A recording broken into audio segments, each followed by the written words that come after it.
What would you do if your sister, after abandoning her children, suddenly reappeared years later demanding custody of the very kids you adopted and raised as your own? In today's story, the protagonist's steadfast refusal is a masterclass in protecting your family. My sister, Annabelle, and I have always had a complicated relationship.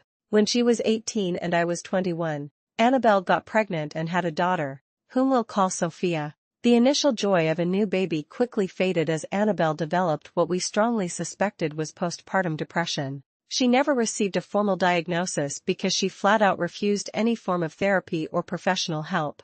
As Annabelle's university term resumed, our mother, Eleanor, stepped in, taking on almost all of Sophia's childcare responsibilities. It was remarkable how, with Eleanor handling the baby, Annabelle seemed to revert to her old self, happy, outgoing, and generally in a healthier mental state. But the respite was short-lived. Within 6 months of Sophia's birth, Annabelle was pregnant again, this time with another girl, whom we'll name Lily. The entire cycle repeated, symptoms of PPD resurfaced. Eleanor once again took over childcare, and Annabelle's mood improved as her maternal responsibilities diminished. When Lily was 2 and Sophia was 3, Annabelle made a startling announcement. She decided to move out of our parents' home, on her own, and stated her desire for Eleanor and our father, Richard, to adopt and raise her daughters. To their credit, Eleanor and Richard flatly refused. Annabelle, with a chilling frankness, stated that she simply couldn't take care of the girls.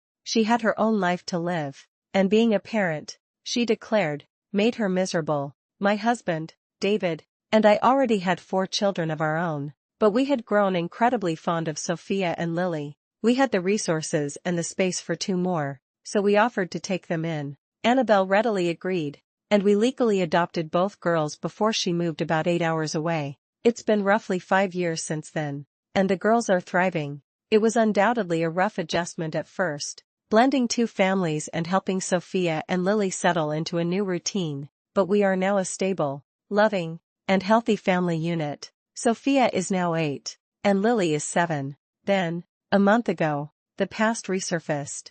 Annabelle recently lost her job and, with nowhere else to go, had to move back in with our parents. Almost immediately, she began asking for custody of Sophia and Lily. I put custody in air quotes because, legally speaking, it's not custody at all. She willingly surrendered all her parental rights years ago, and our lawyer confirmed that she has no legal standing to reclaim them. Initially, Annabelle demanded full-time residency and even wanted to legally adopt them back from us, which David and I, of course, refused outright. Then she proposed a compromise, alternate weeks, a 50-50 custody arrangement. Again, we refused. Her insistence and persistence were so alarming that we decided to stop our usual visits to my parents' house, specifically to avoid Annabelle being around Sophia and Lily. This past month has been a relentless barrage of badgering. Annabelle and my parents insist that we should let her bond with her daughters, and at the very least, allow overnight visits.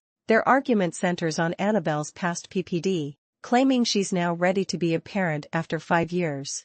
I stood my ground. My response was firm: we are not babysitters. We are Sophia and Lily's parents. They are in a good place, and this upheaval would be detrimental to all 6 of our children. Annabelle doesn't get to step in now when she never stepped up in the first place. The pushback from Annabelle and my parents was immediate and strong. They accused me of being unsympathetic to her past PPD. They argued that I should give her a chance to prove herself rather than deem her unfit without even trying. They even went so far as to suggest that since David and I already have 4 other children, Sophia and Lily would probably do with a smaller household, and that we were being unreasonable for not allowing Annabelle to bond with her kids. This reveals Annabelle's greatest fatal flaw, her self-centeredness, which always prioritizes her desires over the well-being of her children.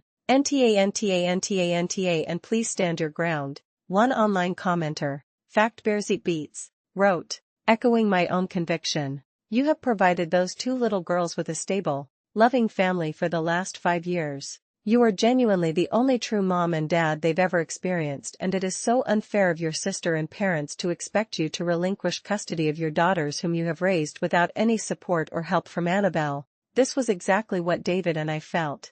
Another commenter, Cabbage9988, succinctly put it, NTA, you're the parents. She's bored and looking to do a little fun bonding. Protect your kids. She's an aunt at the table at Christmas. By her own choices. The consensus was clear. Annabelle gave up her rights. She wasn't interested in being a mother for 5 years. And arguably not much before that either. It would be a terrible thing for the girls to be uprooted from their established home, their siblings, and their stable environment yet again. Especially with the very real risk that Annabelle would rediscover that being a parent requires significant time and effort, and that it makes her miserable all over again. David and I are doing the right thing, protecting our children from her erratic and unreliable behavior. My parents, who declined to raise the girls themselves and enabled Annabelle's choices, don't get a say in this. Annabelle's feelings are no longer the priority. Sophia and Lily's well-being is. This kind of back and forth would be incredibly damaging to them.